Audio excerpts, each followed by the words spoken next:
Hey everybody, my name is Ben Baby. I cover the Cincinnati Bengals for ESPN's NFL Nation. We've got Michael Rothstein, who covers the Atlanta Falcons for NFL Nation, and we just watched the Bengals beat the Atlanta Falcons 35-17. It was a lot of offense early. Joe Burrow had a record-breaking performance.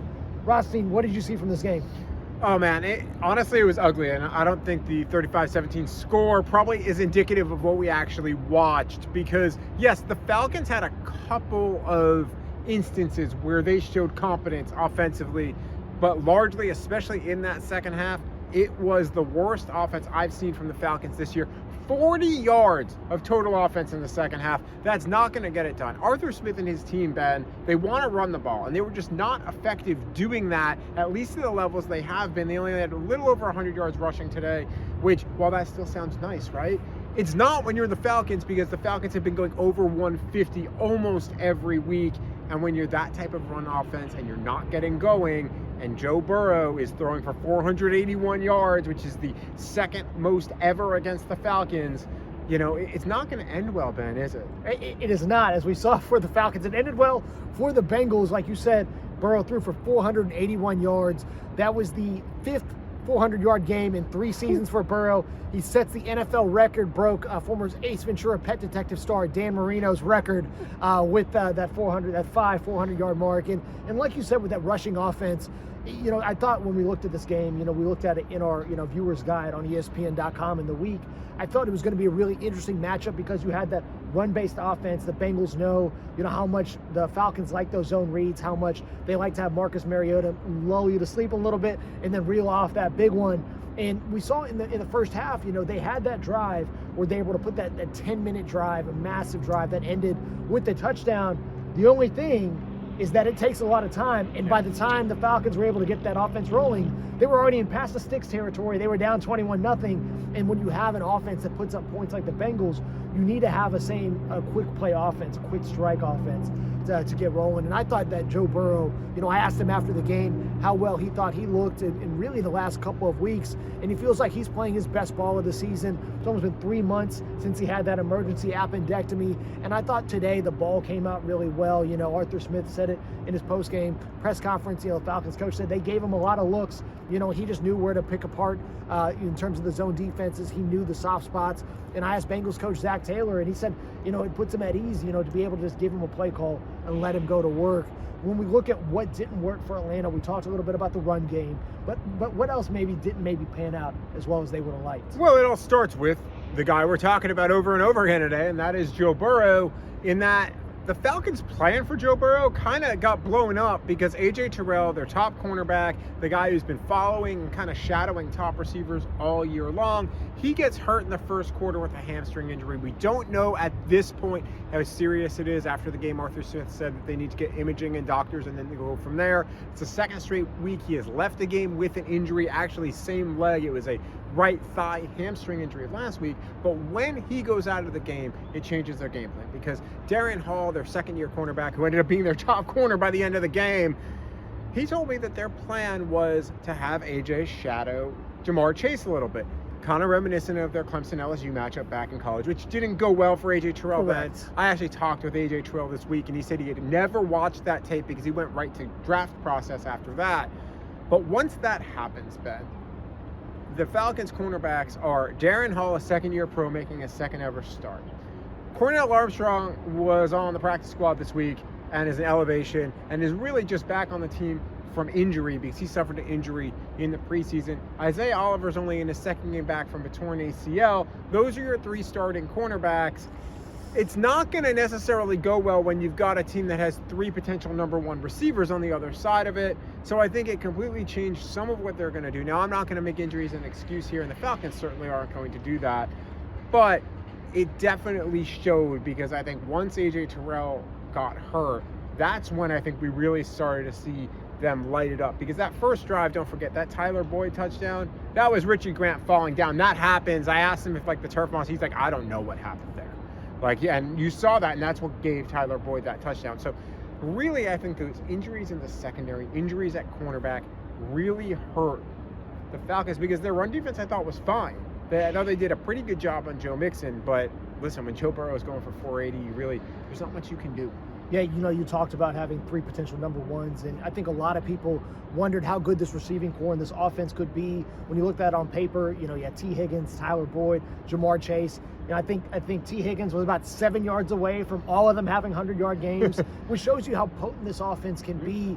And looking at the let's look at some fantasy guys and some people maybe to watch this week and next week and beyond. For the Bengals, that's got to be Tyler Boyd. I thought when you looked at the tape, and he thought as well, there were a lot of opportunities for him to have a big game last week against the Saints. This week against the Falcons, had over 100 yards in the first quarter alone, had a touchdown, has a career high with, I believe, let's go ahead and just take a look here, 155 yards on 8 catches. That is a big game, and considering how long he's been in the league, that's a massive performance from him. And I think for fantasy managers looking at this offense, if you look at the Bengals, if they continue to have this many design passes, if they're going to be dropping back this much, you should feel good starting any of those receivers, whether it be Jamar Chase, T. Higgins, Tyler Boyd. I mean, Higgins came this close to getting a touchdown there at the, on one of those drives. He was about a few inches away, so that would have been a big play for fantasy managers. But based on what we've seen on tape, what we've seen out of the offense, and what we saw today, I think Boyd is a guy you should feel really good about, rostering. If he's not, picked up in one of your leagues, you might want to just go ahead and stash him. I know from the Falcons, I know a lot of people have a lot of expectations about Kyle Pitts. I was a Kyle Pitts manager last year, did not have him this year. We saw him almost have a touchdown reception, got a DPI in the end zone. What's been the discourse around Kyle Pitts, and kind of what should fantasy managers expect moving forward? Right, well, there's a couple things here with Kyle Pitts, Ben. First, he was asked about that after the game. He said he felt his body was in, but if you watched it, it was pretty clear that it was not going to get overturned. But I thought a smart challenge by Arthur Smith, because it changes the dynamic of the game there. One other player I want to talk about in your team, because it was definitely revenge game territory for him, is Hayden Hurst. He's a guy that at this point, to me, I think you roster if you are in fantasy, because tight end is a position, and we'll get to Kyle Pitts in a second here, where you're not getting a lot of production even from some of the top guys. Mark Andrews only had 4 rushing yards today total. I'm somebody who has Mark Andrews. I think you mean receiving yards. No, rushing. Oh. Yeah, rushing yards. Mark Andrews, only 4 total yards today for Baltimore. So that is a concern when you look around the league. But Hayden Hurst, what he is doing, he already eclipsed his receptions mark from last season when he was with the Falcons. And I think he's pretty close on receiving yards if he hasn't done that with receiving yards. And he's already done it with targets too. But getting to the guy that really is part of the reason why he's here in Cincinnati now is Kyle Pitts, the #1 tight end, arguably the #1 receiving option in Atlanta. Here's the thing with Pitts, and I explained it in a separate YouTube video on Friday that you can go and find. I wrote about it on Saturday here for ESPN.com. They're turning him into a more complete tight end, and because they were such a run-heavy offense, his target shares are actually up from last year when he had a 1,000-yard season. But they're just not throwing the ball a lot, and that's the big problem here. Now, where you can be encouraged is they're giving him more red zone looks, I would say, over the last few weeks. You saw 2 of them today, although one won't count as an actual target because he got that DPI call. It's the second time he's gotten a DPI call this year on him, and those don't count. Neither do defensive holdings, which he's had a couple of as well.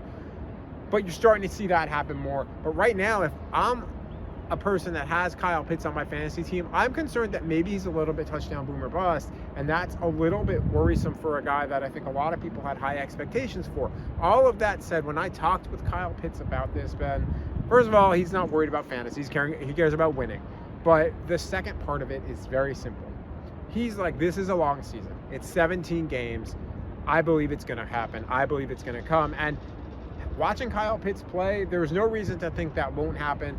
An encouraging thing that I saw today, which probably was not encouraging to anyone else, but something that I saw, is that Marcus Mariota actually forced the ball in double coverage to Kyle Pitts. We haven't really seen him do that this year, and he had said this week that he knows he has to get Kyle Pitts more opportunities. So in doing that, that to me says, hey, all right, maybe he's like, you know what, I'm going to give Kyle Pitts more shots. So that's something to maybe believe in, but we're going to have to see that more over the next few weeks to know, Ben, if that's true or if that's just them trying to make plays because they're down 18, 21 points most of this game. Listen, fantasy managers do not want to hear about Kyle Pitts' blocking, how much more well-rounded he's going. We want to see those targets. And if you're a Drake London guy, you want to see more than one target that he got. But, true. I think what's concerning for me on that end, they were down for basically the entire game. Marcus Mariota only had 13 pass attempts. Yep. It's not great. If you want to get back in games, you should be throwing the ball. And the fact that when they're down, still not throwing, I think that's going to be something to look for, because, I mean, that is also going to go in to how many targets I assume he's going to get. Yes, from a fantasy perspective, yeah, but here's the thing, right? And I asked Arthur Smith after the game, like, when you're down 18 points, is your offense built to be sustainable, to come back? And here's what he did. He pointed to the Los Angeles Rams game where they were down 28-3 and they made it a one-possession game. He looked at the Tampa Bay game where they were down 21-0 and they were a Grady Jarrett sack, roughing the passer, league-wide controversy away from getting the ball back with a chance to win the game. So most games, they have been able to deal with that. Now, I would say this game that we saw on the field behind us today, you should know you can't do that because of what Cincinnati brings offensively, explosive-wise, that other teams in the NFL do not. And I think that this is the most explosive offense the Falcons will play all year. So, to me, I think that Arthur Smith is still banking on that they're going to be able to really beat teams down and hammer them, so where those runs open up in the third and fourth quarter that we didn't see today, but more often than not, that's what's going to happen. And I think that that's what he's hoping for, Ben. But I want to flip that back to you before we get out of here, which is when you look at how the Bengals played today, is that the best you think they can do, or is that potentially more on the average side and just we haven't really seen, not 481, right, but I'm talking about how they diversified their offense, more of what you think we might see the rest of the season? Yeah, when you look at how much they've been in empty personnel, how much Joe Burrow's been in shotgun, I feel like they have a lot of confidence in that offensive line that seems to be playing really well. I asked La'el Collins after the game, the Bengals right tackle, about the offense, and he said, they're getting a lot of confidence and they know who they are. And I asked him, I said, well, who is that? He goes, the best team in the league. I said, all right. So he's very much on the very positive outlook. And listen, the Bengals have won 4 out of their last 5. The offense has looked really good. Granted, Atlanta, we saw the secondary that they rolled out there today, really tough ass. And then New Orleans playing with a backup quarterback as well, with Andy Dalton. And, I feel like you want to see this kind of production sustained, and that is something to definitely watch. But if they play this well, this should be what the Bengals offense looks like when you talk about the resources at receiver, a running back in Joe Mixon, who's coming off the Pro Bowl, and then Hayden Hurst, who's been a very good addition. But all of these things will be fascinating to watch as we continue the season. The Falcons go to 3-4.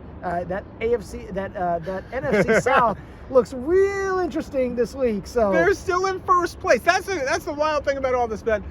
The Atlanta Falcons at 3-4 are tied for first place with the Tampa Bay Buccaneers.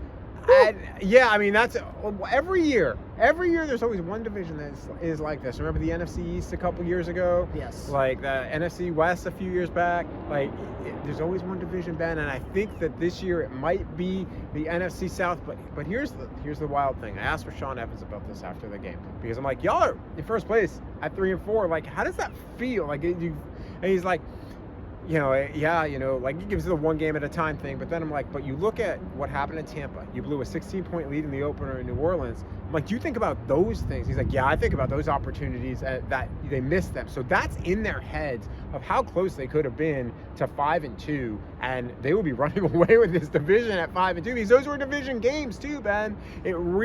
That's how close the Falcons are, I think, to being a potentially good team, but also how rough this NFC South is. All right, listen, there's still a lot of rough football, and there's a lot of football left to be played, but we'll see what happens with both of these teams.